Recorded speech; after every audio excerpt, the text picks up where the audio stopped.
Looking at the screen for a fair amount of time this morning, so if you are not in a comfortable place to see the screen, please move to where it is ready for you.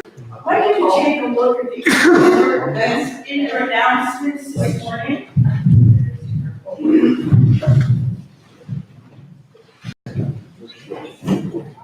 So, get the insert in your announcements this morning.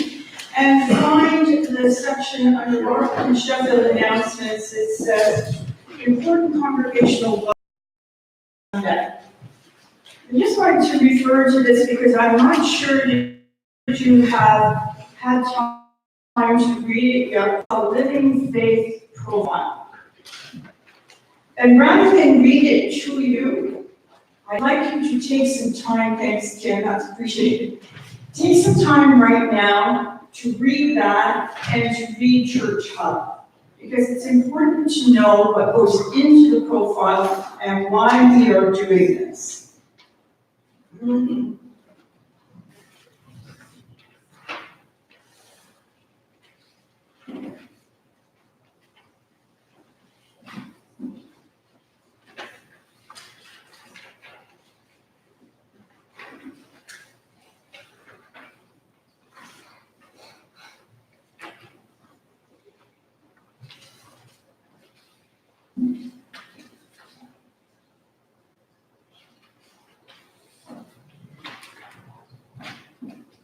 Before we go further into it, I just wanted to make it very clear today that this is a congregational vote or acceptance. In other words, you do not need to be a member of this church or belong to church. It's anyone who is here this morning in the congregation, as part of the congregation, who is welcome to it and hopefully will vote on this. JNAC, which is called the Joint Needs Assessment. Dig the ground is by the Living Faith. So we are required to share all the components of this profile with the congregation and seek their approval. So it's intended that this keeps congregations more informed and involved in the search process. So as each component of the profile was completed, we submitted it to Reverend Lynn Allen, who's Minister of Congregational Support and Mission for Horseshoe Falls region. She reviewed them and she did catch a couple of small errors and sent them back to us for correction. So following congregational acceptance of the profile, then it is approved by the Covenant Commission and then will be posted on Church Hub, where it can be viewed by ministers who are looking for ministry. Reverend Diana Blanchard, Minister of Pastoral Relations and Human Resources, and the Human Resources Commission will appoint a liaison who will work with the Joint Search Committee to write a position description and conduct interview training. Search Committee? Oh, no. We have already informed the Pastoral Relations Region Committee that our charge requires a supply minister from January to June 2020 They are only appointed for 6 months, so we can't have one from January to September. So now we're going to look at demographics and financial viability. The information for most of this came from our statistical reports that go to head office and from the annual reports. So I'm not going to read this, I'm just going to let you read each one.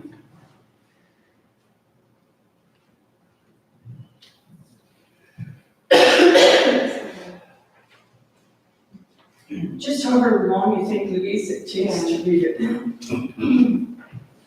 This one I would mind maybe reading out what are Okay. both boards when they discuss this came up with. Okay, so this one is fairly straightforward. Both churches have Methodist, Congregational, Presbyterian, etc. in their background prior to union with 1925. Our congregation, and both congregations said we're a big family, where we all separate board meetings. We had 6 options to choose from. Number 1 being in great shape, everything is fine, and number 6 being we're about and we need to look at that. So we chose terms with it. We have about the future, but we are still confident in who we are. The demographic survey asked what areas we work in and what we work as. There's nothing about those of us in retirement and what we do to keep ourselves busy. So basically, we asked almost everything that was there, except things like mining and forestry, and chose everything else. So on the roll of Moncton, 105, our average attendance at both is 20, very close in memberships and attendance. So this is taken from last year's statistical reports of 30 and 65 here at Sheffield. We at Sheffield have considerably more people in the 70-plus age group than they have at Brompton. And so that's why you hear when Brompton caters to the Lions dinners, that they have lots of people come out and help with the Lions dinners. They're actually from that younger age group. They're not necessarily church attenders, they're often church members and they're church supporters, but they're not necessarily in the pew. So this was a guess. This is really hard to figure out how far do you drive to church? And there wasn't enough time to really survey, and so it was kind of a relatively close, that's okay. Church did separately what we have on, and this is a comparison of those two. Oh, okay. The thing is, I'm just gonna. the first thing was basement, and it said Brockton does not have a basement, Sheffield does. Next thing is church office. Brompton has a church office, Sheffield does not. Then sanctuary use other than Sunday. So it said sanctuary use, not hall use. So it turns out that is very, very little. Most weddings take place at St. Alban, and most funerals take place in a funeral home or at the Brompton Fairgrounds because of the limit of size. They just don't have enough space to accommodate most funerals. And here we have the World Day of Prayer. We have spiritual exploration, mystic meditation. We've had a wedding, and we have some funerals here in the sanctuary. And building use, Brompton's building is used mostly for ministry purposes. And we set hours, exercise class, games day, and some of those activities. Accessibility, it says yes. It didn't say is washroom accessible. It was just general accessibility. So both buildings you can get into on ground level. Both buildings have internet. Brompton has slightly smaller seating than we do. And as Dave pointed out yesterday, if we need to accommodate more people than we have right at the moment, then the children's table could go down to the basement and extra chairs could put in the back there. There's still room for extra chairs to go here. You'll notice we moved bookcase as well, so there'll be room for chairs in the back. So this is a report of the M&P committee. Right at present, Rockton has 2 members, Sheffield has 1. They've been meeting twice a year.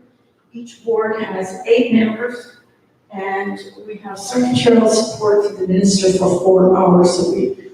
So a lot of this is for a minister who is looking for a place to go. So they review this, all of this information, and say, oh, I like that. Oh, I don't. So that's what goes on here. So then we were asked to do a little write-up, and this is what came from Rockton. This is what we love about our community. This is what makes it unique. A simple and quiet way of life, which includes family and community caring. The 3 economic, demographic, or political challenges facing our area are few local retail businesses, designated greenbelt area limits to development, a rural community forced to amalgamate with the city of Hamilton. Then it asked us to describe the social and ethnic makeup, and they said they're Anglo-European descent. And then we were asked to give some websites the minister could look at. So Rockton World's Fair, Westfield Pioneer Village, Flamborough Heritage Society, other churches in our community, Christian Reformed, Presbyterian, and both churches say we have close ties with Kirkwall. Here at Sheffield, friendship and support of one another in a quiet rural environment. The 3 economic, demographic, political challenges are must drive to out of Cambridge or Hamilton for shopping, medical care, etc. We're designated green belt. We're located in the very west end of Flamborough, which was amalgamated with the city of Hamilton. But most of us identify with the city of Cambridge as it is located closer to Sheffield. So again, we're cities for work. And the websites, Wikipedia has information on Sheffield, Westfield Pioneer Village, Flamborough Main Society, Heritage Society, sorry. And then the same as Kirkwall as to other communities of faith. So this information is taken directly from the statistics report. How many preaching places are there? 2. We have no Sunday schools. There are a total of 165 households on pastoral care. There are no financially supported households, which means that, like a refugee family that we would be supporting. We have 1 baptism. These are for 2018. 0 marriages, 6 funerals, members by profession of faith. And I think actually there is an error here, because this would have been the year that the Pullman girls joined. So there were 4 young girls who joined, plus a lady from Rockton who joined, and then Mark is the one who received by certificate and transfer. So that really should be 5 by profession of faith. And removed by death, or removed by someone, that's the person who wants to be removed. Okay. So, yes. So total members between 2 churches, 314, 65 non-resident members, that may be a little low. All depends where you consider a non-resident member to be. I remember when Jean and I were asked to look at the membership, we had a very hard time deciding where to draw the line. So we took in a big circle, knowing who drives to come to church here. So we included Guelph, we included Kitchener, Cambridge, Hamilton as being resident members. So non-resident members are further away than that. Okay, identify with givers. Basically, that's people who use envelopes.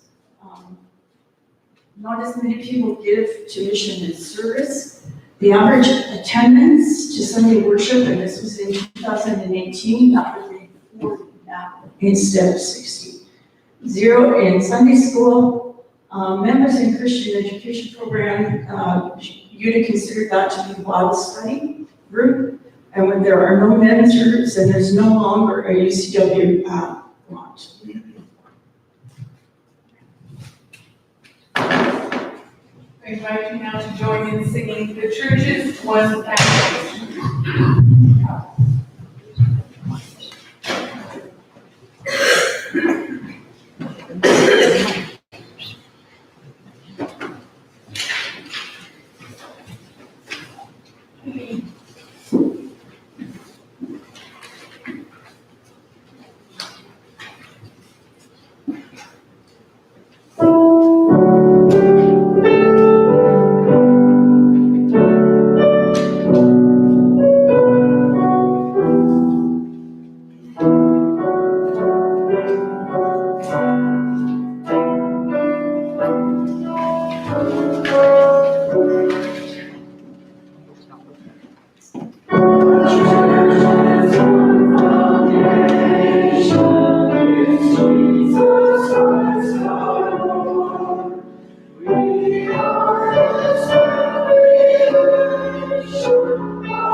Looking at financial status. So first of all, you're going to see Ronton's financial status. In where it says current year, that is until the end of August. Okay, so a little more than half of a year, but not a full year.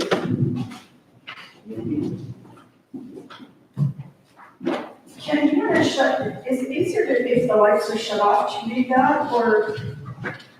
Okay.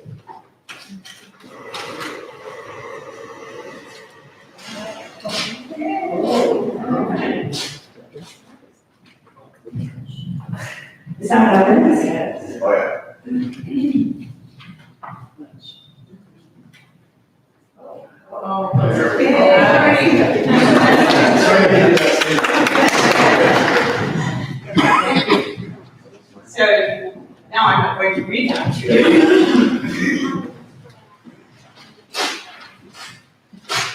And I don't know, is there any comment to make other than, finances maybe slipping a little, but finances don't appear to be a huge problem. It's not a big drop.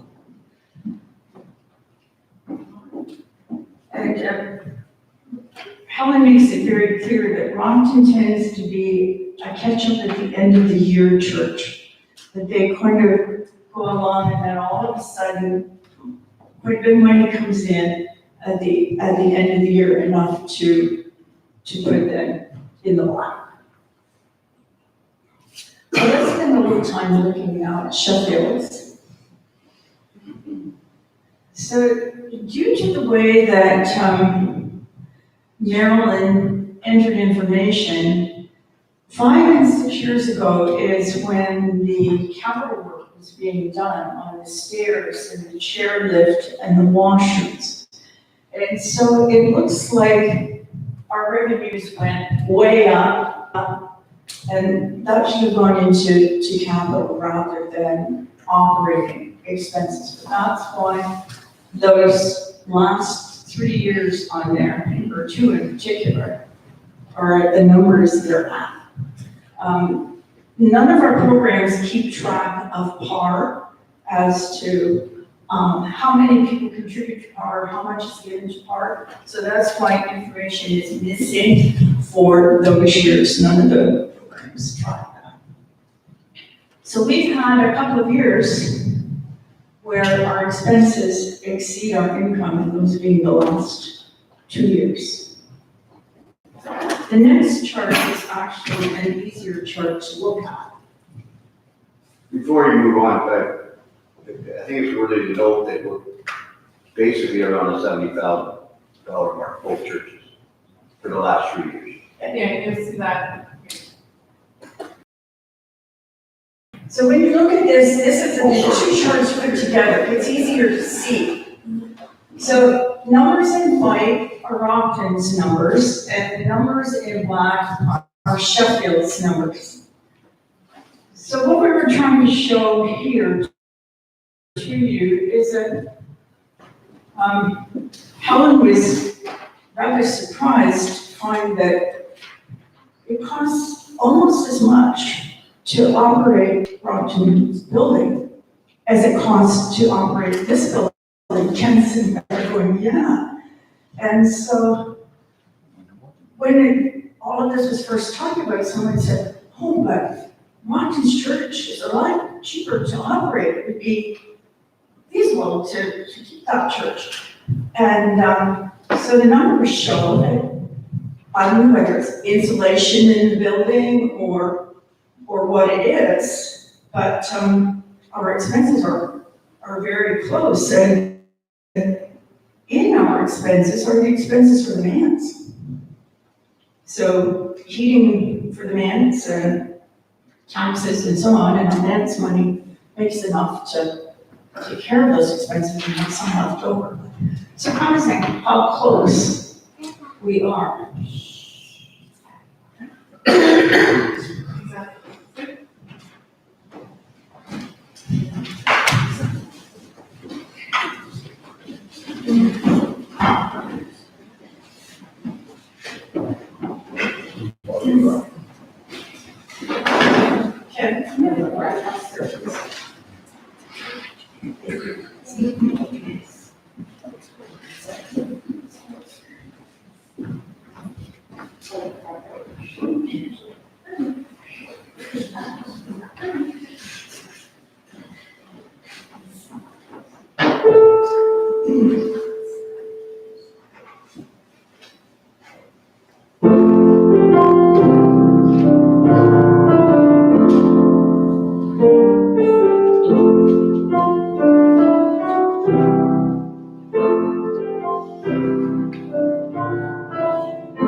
This next section has to do with preparing our faith story. So we were given at the board meetings these 9 areas of ministry, and we were asked to prioritize them and give a little explanation as to why we thought they went in the order they did. So these were given to us, they weren't ones that we came up with as far as priorities.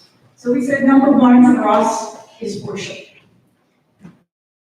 Number 2 is leadership. We have people who are willing to take leadership, and we talked about how very fortunate we are to have so many people who will is a way for any reason. Both churches are blessed to have the people they do. Then they talked about self-care. I think maybe Ronkin's a little further along at realizing realistic goals and expectations of what programming or fundraising we can do with the volunteers that we have. Community outreach and social justice, very, very important. We support M&S, many other local charities, and worldwide charities as well. Administration, there's a very strong support from the congregation for the minister, and there is secretarial help available. Pastoral care, as Louise explained, most of her pastoral care has to do with illness and death. Because so many workplaces offer counseling as part of their benefits, ministers are not called upon as much in the past to help a family deal with an issue or a person deal with more personal matters. They tend to be spending more time with people who are ill or with families who have a loved one dying. Continuing education, so there are not a lot of opportunities here locally. Anything you do, you either read on your own or you do online. Denomination and communities. Our two churches are very locally oriented. We don't have a lot of other churches to do things with or that we are back and forth with. And faith formation, we'd love this to be much higher up as a priority, but we have few children. And we also find that everybody's busy with other things. Oh, we're glad to see kids who's in the corner this morning. Thank you for coming.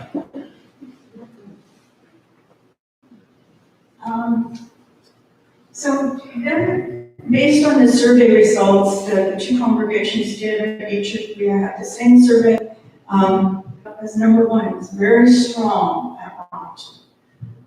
Relevance to current times, and that we like a preacher who can speak to us about what is happening in our lives and in our communities and in our world, and give us some hope and some idea of how to go home and live in this world. And then we're all interested in blended styles of worship, some contemporary, some traditional, and so on. So at the joint board meeting, we worked together based on what the values were and what came out in the survey. So this is a joint mission statement that we came up with and approved that evening. Helping people connect with God and with each other by living out our faith in the community and the world.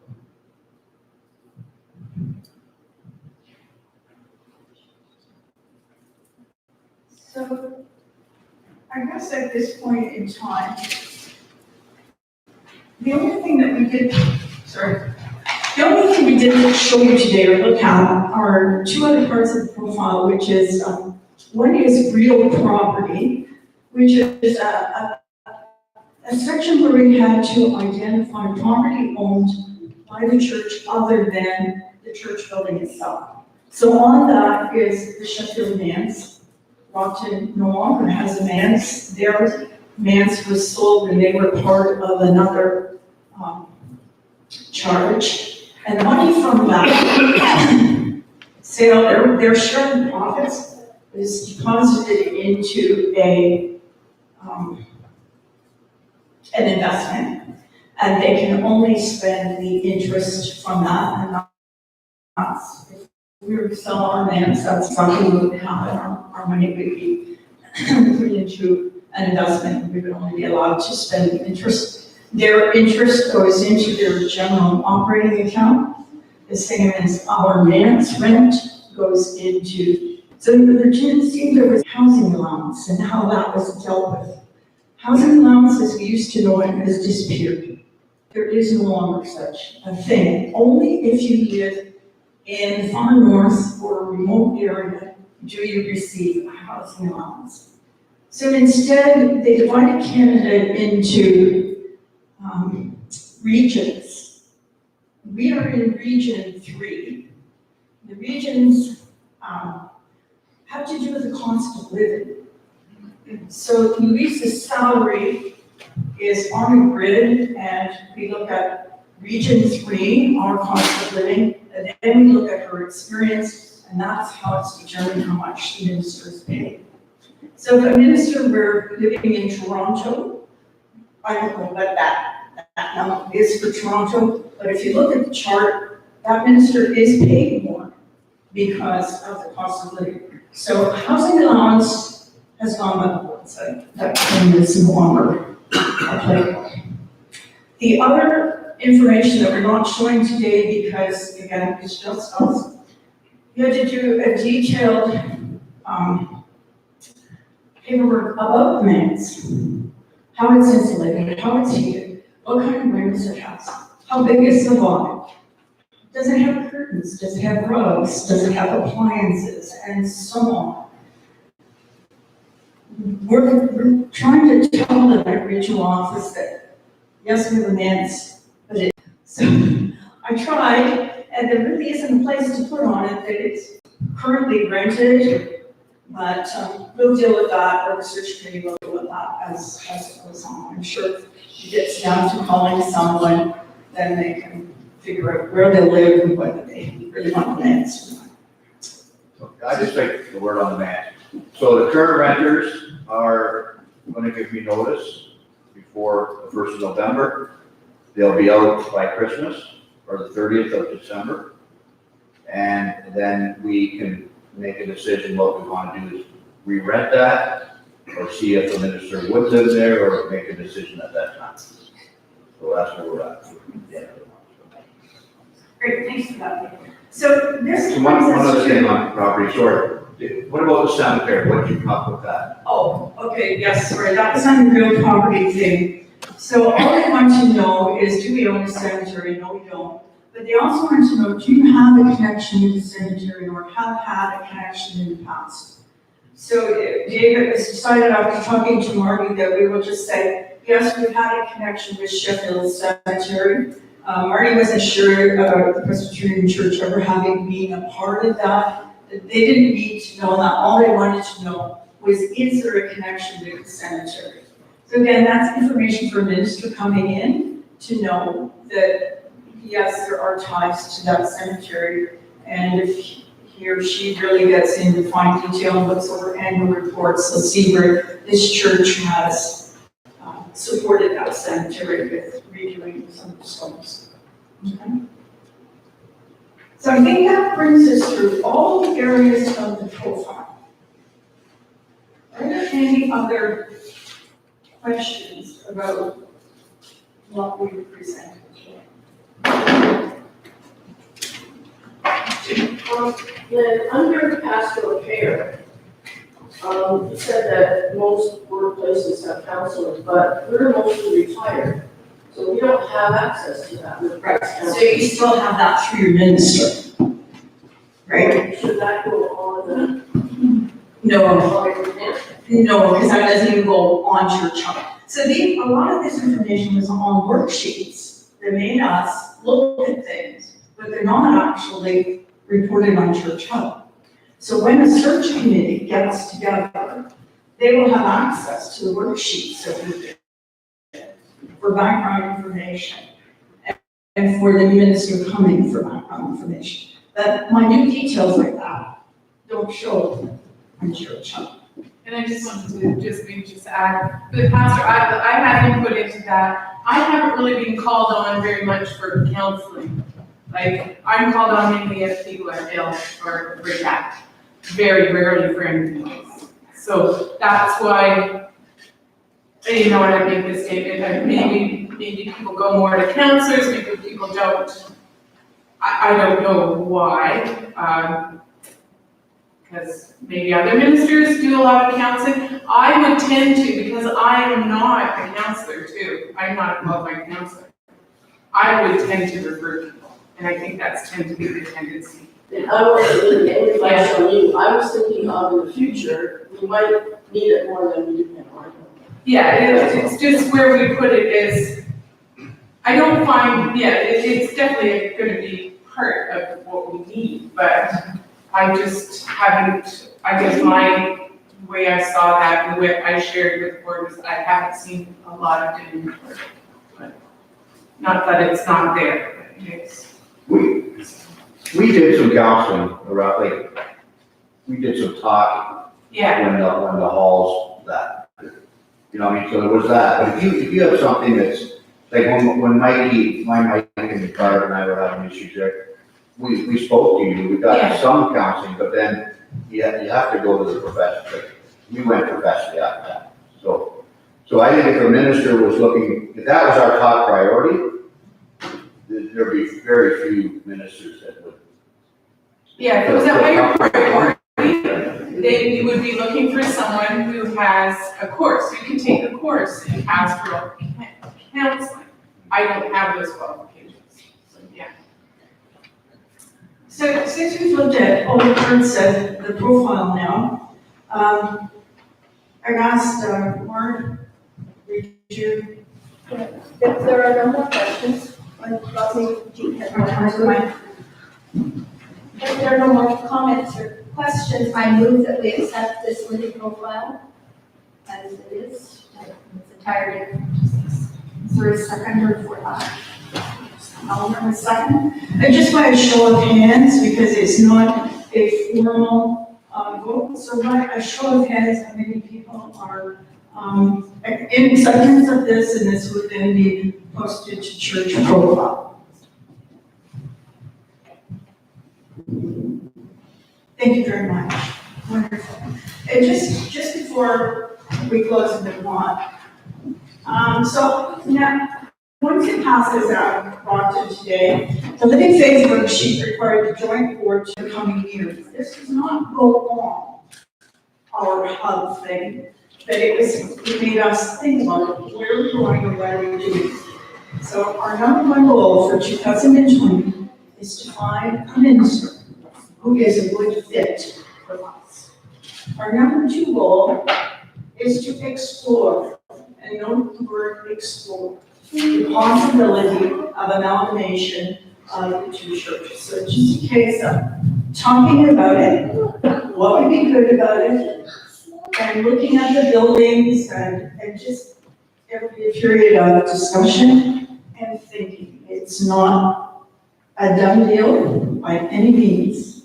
And the last thing is to continue to get to know people in the other church. Those were our 3 goals. Thank you very much, everybody. It's been a long morning. Appreciate it. Yeah. Okay.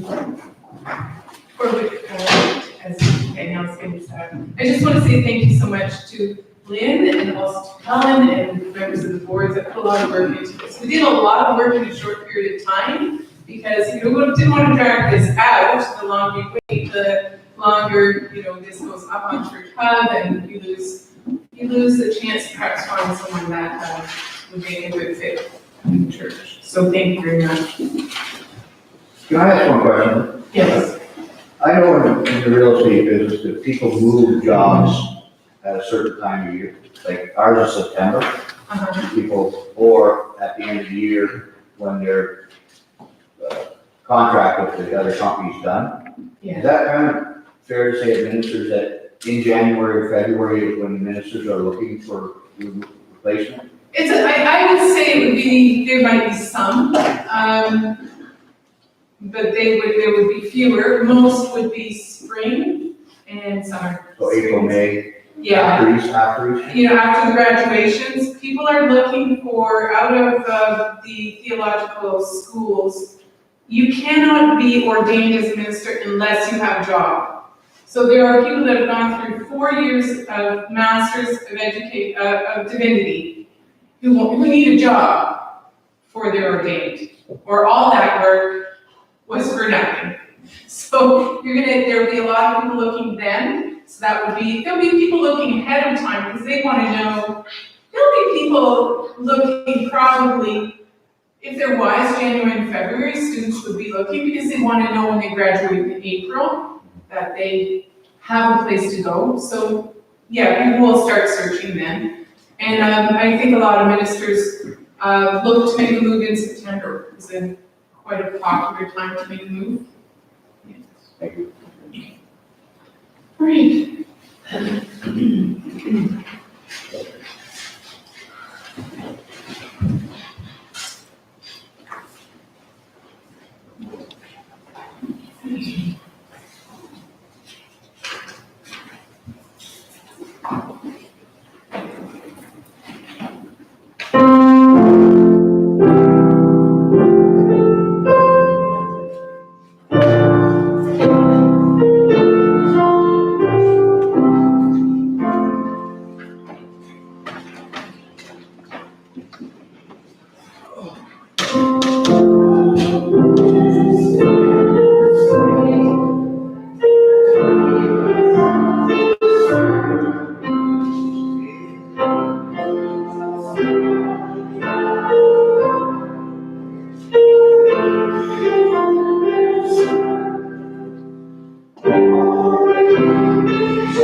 I'm going to make this short because this took a lot of time and want to stay within the hour. And also we had a change, we were going to do the memorial candles, but we'll do that, is it next week? These two weeks? This we're on to next week. We're wrong, yes. In 2 weeks. So I was going to talk about the communion saints, but I will mention it now because what we've done today has been done before. They're communion by members of the communion of saints. I love that concept. The communion of saints comprises the living and the dead and the future members of the church. So we think of all the people who have worshiped here before, who now are part of the communion of saints. And then we think of ourselves, and we think of the future people who will be a part of the communion of saints. We have all worked to keep this place as a sacred space where the gospel of Christ is proclaimed. And that is what is of utmost importance. It's nice to see the numbers and the charts and the statistics, and we need those for planning. But the most important thing in this place is the Spirit of God working here in this place, in our hearts, in our community. And what I would say, we're going to have a lot of discernment in the next little while. We'll be discerning, who's going to be on the search committee, what are the next steps, who will come, and all that. I would ask that you pray for me because I am going into a big change. I know that you were all a little nervous about what's going to happen next. I'm really nervous about what's going to happen next. So I need your prayers. For me, not for you. I'm confident. I'm just sort of in my own thinking, I'm feeling a bit like Jonah when God said, go to Nineveh. And don't really want to go to Nineveh, and I feel like a bit of a reluctant disciple, but I do have faith in God, so I know ultimately I'll be okay. And I know that you will definitely be okay. So let us just, at this time, we'll take our offering. We offer in faith and hope and gratitude. Your offering will now be received.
Let us say together a prayer of dedication.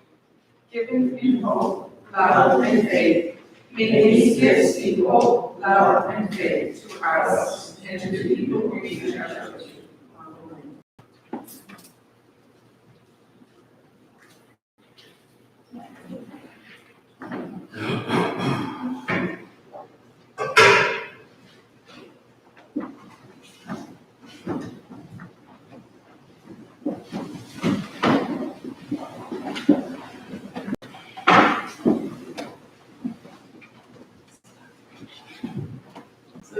10:30, I'm going to go quickly through this. Let us pray. Loving, gracious God, we pray for people who are experiencing loss and grief. We ask that you be with them. Change in their lives, a job, change of location, just change in their own personal lives. We ask you, Lord, to be with them.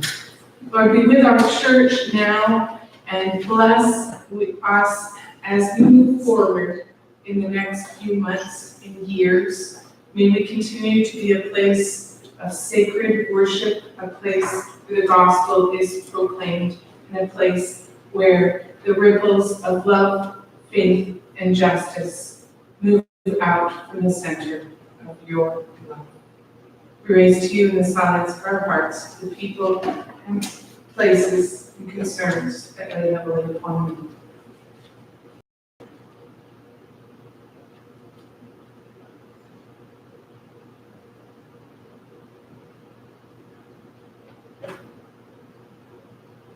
Let us say together the Lord's Prayer. Our Father, who art in heaven, hallowed be thy name. Thy kingdom come, thy will be done on earth as it is in heaven. Give us this day our daily bread, and forgive us our trespasses, as we forgive those who trespass against us. And lead us not into temptation, but deliver us from evil. For thine is the kingdom, the power, and the glory, forever and ever. Amen. And our closing hymn is May the God of Hope go with us.